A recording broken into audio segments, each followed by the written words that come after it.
კონტროლის ახალი მექანიზმი ოცნების ხელში კრიტიკის მიუხედავად რეჟიმი არ აპირებს უარი თქვას ფსიქიკური ჯანმრთელობის რეესტრის შექმნაზე. სპეციალისტები პროგნოზირებენ, რომ ასე ოლიგარქის მთავრობას კრიტიკოსების დასჯისა და დამორჩილების კიდევ ერთი ბერკეტი გაუჩნდება. დარწმუნებულები არიან, რომ რეესტრის ამოქმედების შემდეგ არაერთი ადამიანი უარს იტყვის მხარდაჭერაზე. ფსიქოლოგებს მარიკა ბოლქვაძე ესაუბრა, რომელიც მათი შეფასებებით უერთდება ფორმულას ეთერს.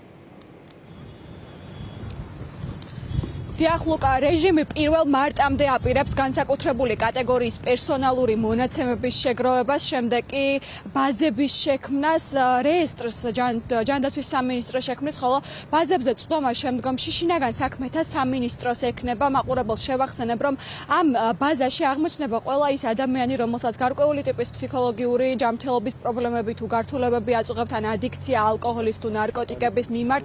სფეროს სპეციალისტები მიიჩნევენ, რომ იმ ტიპის პოლიტიკურ ვითარებაში და ქვეყნებში, რომელშიც ახლა საქართველოა აღმოჩენილი ქართული ოცნების მმართველობის გამო, მსგავსი ტიპის ბაზები პოლიტიკური მართვის მექანიზმად იქცევა და ამ ყველაფერს და ამ პერსონალურ მონაცემებს რეჟიმი გამოიყენებს კონკრეტული ადამიანების პოლიტიკური შეხედულებების გამოვლინების შემდეგ უკვე მათი დაშინების და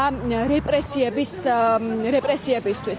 სპეციალისტები ამბობენ და საუბრობენ საშიშროებებზე, რომ წლების მანძილზე დასჭირდა შრომა იმისთვის, რომ ფსიქოლოგთან მისვლა ან გარკვეული ტიპის ფსიქიკური ჯანმრთელობის გართულებების აღმოჩენა თუ ამაზე საუბარი სტიგმა იყო და ამისთვის ძალიან ბევრი იმუშავეს, რომ სტიგმა აღარ ყოფილიყო მიჩნეული. ახლა ეს ადამიანები, რომლებიც წლების მანძილზე ფსიქოლოგიურ დახმარებას იხოვდნენ, მსგავსი ტიპის დაწესებულებებისგან გადაწყვეტენ და შესაძლოა იყოს ამის რისკიც, რომ აღარ მიმართონ ფსიქოლოგებს ფსიქოლოგიური მომსახურებისთვის, მხარდაჭერისა და დახმარებისთვის, იმის გამო, რომ არ აღმოჩნდნენ ამ ეგრეთ წოდებულ შავ ბაზაში, რამაც შეიძლება შემდგომში სიკვდილიანობის რისკიც კი გაზარდოს.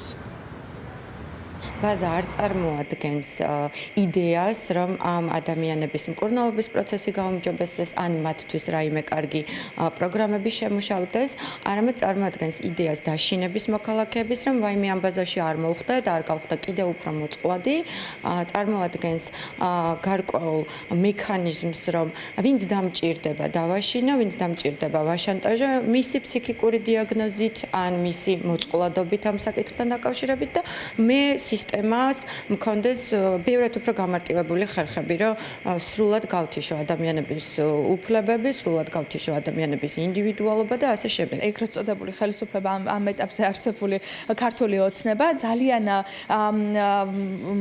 აქტიურად ადამიანის ფსიქოლოგიურ მდგომარეობას და რაღაცა ერთგვარ შეხედულებებს, როგორი არის მათ წარმოდგენით ადამიანი, რომელსაც არ აქვს ვთქვათ ფსიქიკური ჯანმრთელობის რაღაც გამოწვევები, ისედაც აქტიურად იყენებს ადამიანების წინააღმდეგ საზოგადოების განწყობის შესაქმნელად, ისედაც მათი სტიგმატიზირებისთვის იყენებს. ხელისუფლების ხელში არის კარგი მაგალითი, კარგი საშუალება, უпростоრად კარგი ბერკეტი იმისთვის, რომ საზოგადოება კიდევ უფრო მეტად დაყოს, სტიგმატიზირება გარიყვა მოახდინოს იმ ადამიანების, ვისაც შეიძლება რაიმე ფორმის ადიქცია ან ფსიქიკური ჯანმრთელობის გამოწვევა ჰქონდეს.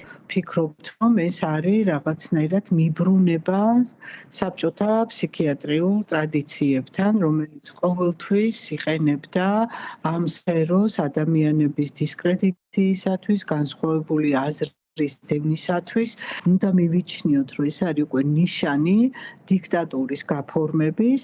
მეორე, რომ ადამიანები ხდებიან და ეს გამოიყენება როგორც ინსტრუმენტი პოლიტიკური დევნისთვის და მესამე, რომ ყველაზე მნიშვნელოვანი, რომ ფაქტობრივად ჩვენ ამ კანონის მიღებით გავწირეთ ადამიანები, რომლებსაც ფსიქიკური ჯანმრთელობის პრობლემები გავწირეთ ისინი დახმარების, მედიკამენტის და ასე შემდეგ მიღების რისკებისთვის.